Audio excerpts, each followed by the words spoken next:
Dans ce cours, nous allons nous intéresser à l'équilibre naturel de la composition de l'atmosphère, mais aussi essayer de comprendre comment se développe un épisode de pollution de l'air en surface. Pour aborder ces questions, il est tout d'abord nécessaire de définir ce qu'est la pollution de l'air extérieur. La définition du dictionnaire Larousse, par exemple, dit que la pollution est une dégradation de l'environnement par des substances naturelles, chimiques ou radioactives, des déchets ménagers ou industriels, ou des nuisances diverses. C'est une définition liée à l'impact sur la santé humaine et sur les écosystèmes, une nuisance qui peut aussi être définie par rapport à des normes mises en place. On pourra, dans ce cas, mesurer des dépassements de seuils réglementaires. Nous allons, dans le cadre de ce cours, nous intéresser à la pollution de l'air extérieur, qui correspond à des quantités de composés atmosphériques supérieures à une valeur naturelle, ayant un effet délétère sur la santé humaine ou sur les écosystèmes. Des composés sont alors qualifiés de polluants atmosphériques. La qualité de l'air est définie par rapport à des seuils fixés sur un certain nombre de ces polluants atmosphériques. On dit qu'elle est dégradée si la concentration de l'un ou de plusieurs des polluants présents dans l'environnement est supérieure à un seuil déterminé en fonction de leurs effets. Notons que certains composés ont un effet indirect sur la santé, en tant que précurseurs d'autres polluants, mais pas uniquement. On peut citer par exemple des gaz impliqués dans la destruction de l'ozone dans la stratosphère, qui induit une exposition en surface aux UV dangereuse pour la santé.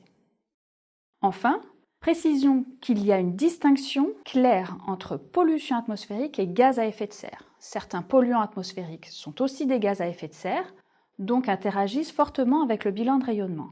Mais certains gaz à effet de serre n'ont pas d'effet sanitaire et ne sont pas donc surveillés dans le cadre réglementaire sur la qualité de l'air.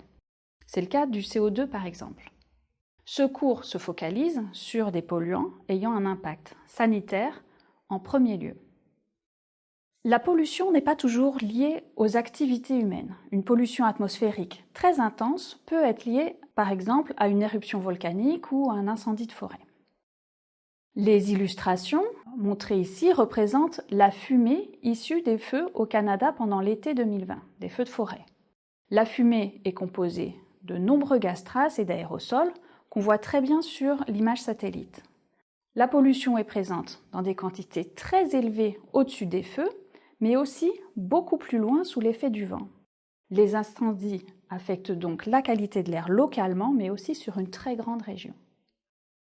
Les activités humaines sont bien entendu une source majeure de pollution, qui n'est pas uniquement une préoccupation récente. Des mentions de pollution liées aux activités humaines se retrouvent dès l'Antiquité et tout au long de l'histoire dans différents écrits. Des traces de premières réglementations datent du IVe siècle avec la réglementation par un magistrat romain des émissions liées à des abattoirs et à une brasserie à York en Grande-Bretagne.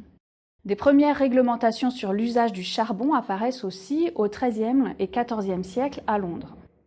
Bien entendu, avec l'industrialisation au XIXe siècle, les problèmes de pollution de l'air s'accentuent fortement.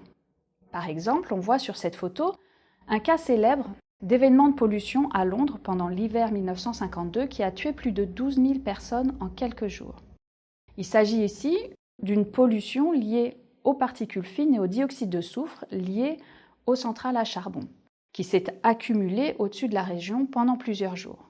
Les concentrations très élevées d'aérosols s'accompagnent d'une diminution très nette de la visibilité sur les photos.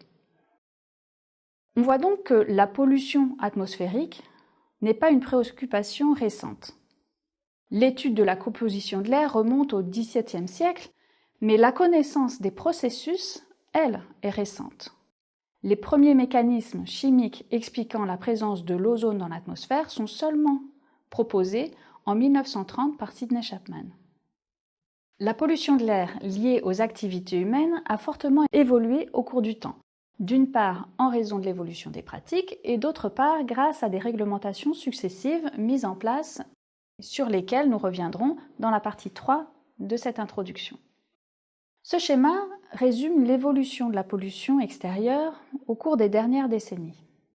Dans les années 1940-1950, la population était fortement exposée aux particules de suie et de dioxyde de soufre émis par la combustion de combustibles riches en soufre, charbon, fioul, etc. Les émissions ont diminué progressivement, en partie suite à des réglementations, par exemple sur la teneur en soufre des combustibles et des carburants, à la diminution du charbon dans le mix énergétique et aux progrès réalisés par les industriels pour limiter les émissions. Par ailleurs, les industries émettant de grandes quantités de polluants ont été éloignées des centres urbains. Entre les années 1960 et 1980, l'exposition à la pollution atmosphérique devient surtout liée aux émissions de monoxyde de carbone et de composés organiques volatiles, émissions par le trafic routier. Au plomb également, contenu dans les carburants, et à l'ozone, formé en grande partie en raison des émissions par les transports routiers et produits surtout dans les régions ensoleillées. De nos jours, les voitures modernes produisent très peu de monoxyde de carbone et d'hydrocarbures. Le soufre et le plomb contenus dans les diesels et l'essence doivent respecter des réglementations très strictes. Cependant, les émissions d'oxyde d'azote et de particules fines par les moteurs diesel en particulier demeurent élevées. Le problème de pollution se déplace donc progressivement. En plus des transports, le chauffage domestique a beaucoup changé. Par rapport au feu de charbon, les chaudières à gaz modernes produisent très peu de pollution particulière, donc peu d'aérosols, mais elles dégagent du dioxyde d'azote. La cuisson, notamment au gaz, est également une source importante de dioxyde d'azote et de particules fines. Quelques chiffres clés de l'évolution des transports au Royaume-Uni sont indiqués également sur ce schéma. En 2012, le trafic routier au Royaume-Uni était 10 fois plus élevé qu'en 1949. La distance totale parcourue à pied chaque année a diminué de 30% entre 1995 et 2013. Ces chiffres illustrent bien le fait que les efforts technologiques importants pour diminuer les émissions sont contrebalancés par des modes de vie plus urbains. Le type de carburant joue aussi un rôle important dans les polluants émis.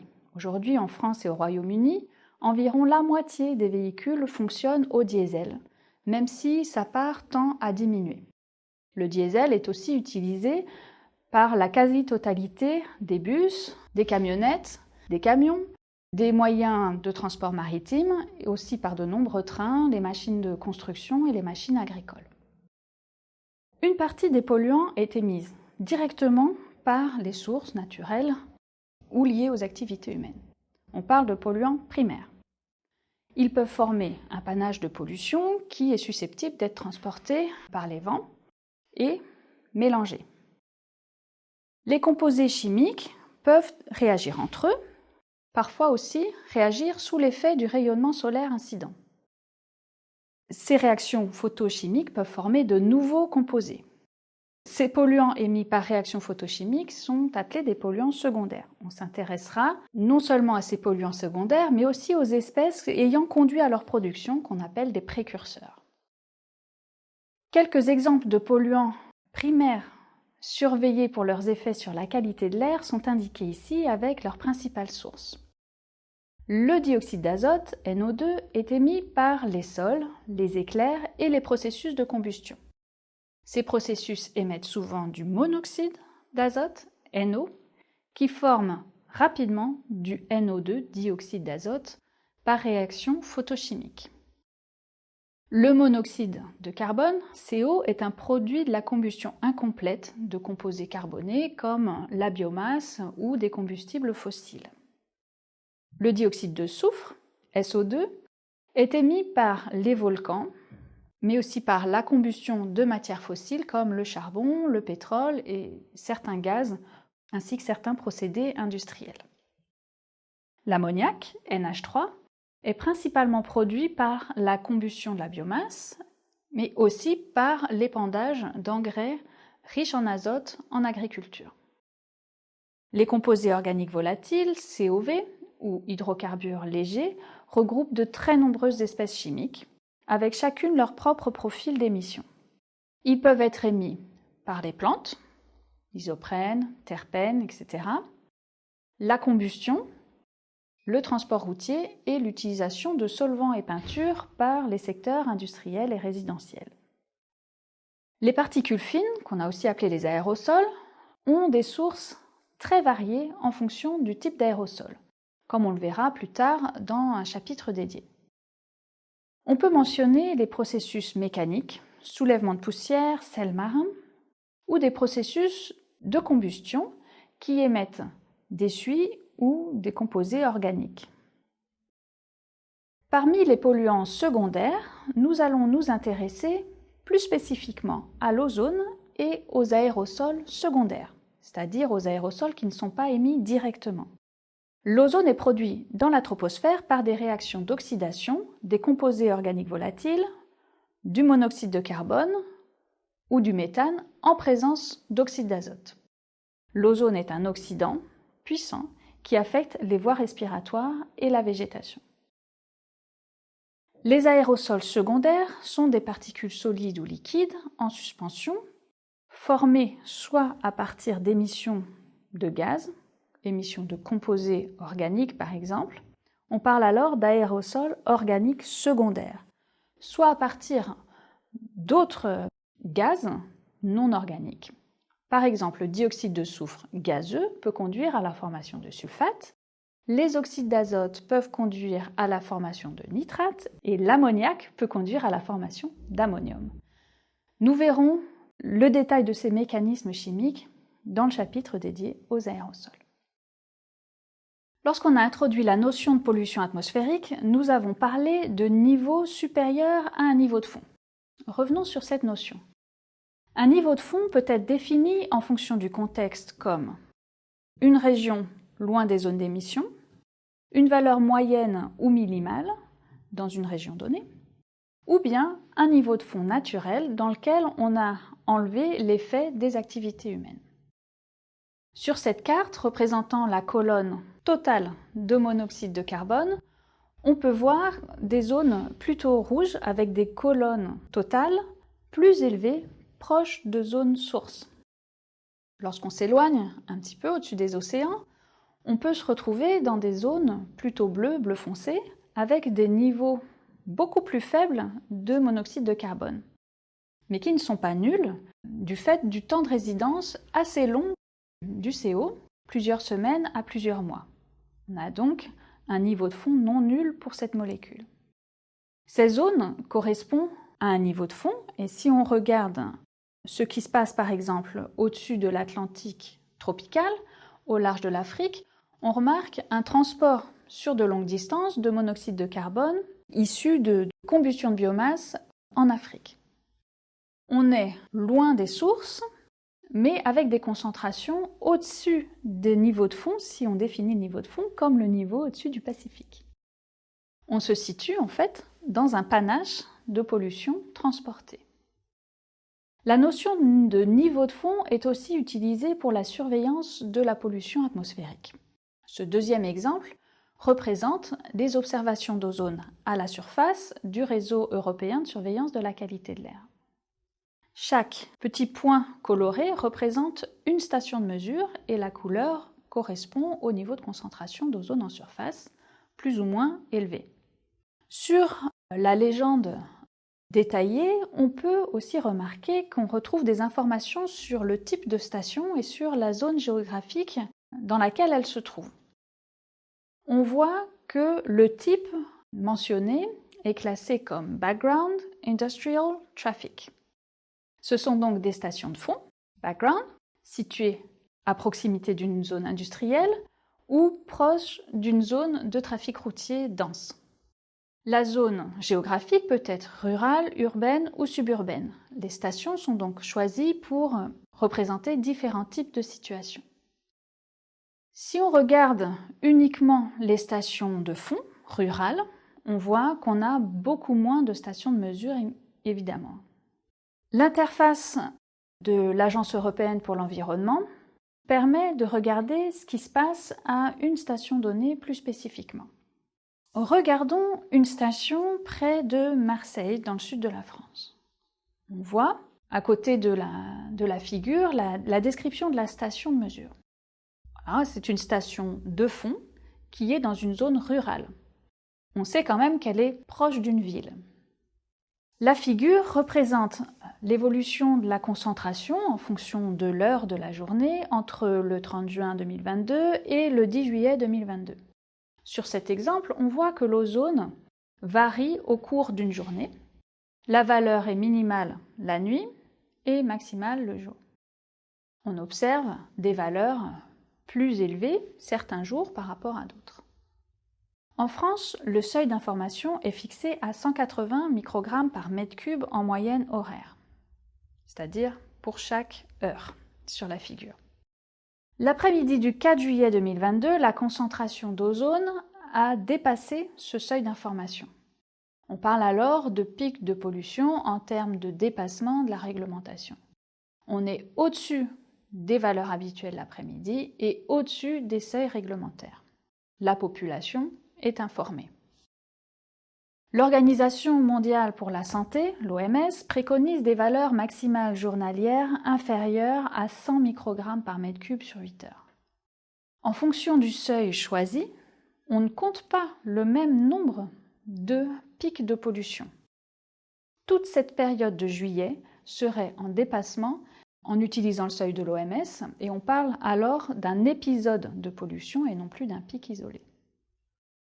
Pour terminer sur ces définitions de la notion de pollution de l'air, précisons qu'on va se concentrer dans ce cours sur l'air extérieur uniquement. La qualité de l'air intérieur, à l'intérieur des bâtiments, est aussi une question importante.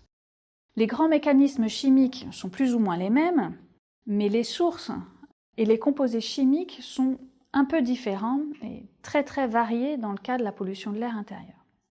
Comme le montre cette infographie de l'ADEME, la qualité de l'air intérieur est dégradée par les équipements, meubles, utilisation de la cheminée, etc., les activités humaines, bricolage, produits d'entretien, cuisson, l'occupation des locaux, est-ce qu'il y a des plantes, combien de personnes vivent là, des animaux, etc., les sols, les matériaux de construction utilisés, la décoration et enfin l'air extérieur.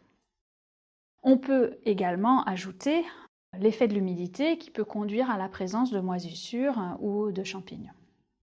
L'air intérieur est dans la majorité des cas plus pollué que l'air extérieur. Il convient donc d'aérer, sauf en cas de pollution de l'air extérieur. En résumé, la pollution de l'air est définie comme une augmentation des concentrations de gaz traces et d'aérosols ayant un impact direct ou indirect sur la santé humaine ou sur les écosystèmes.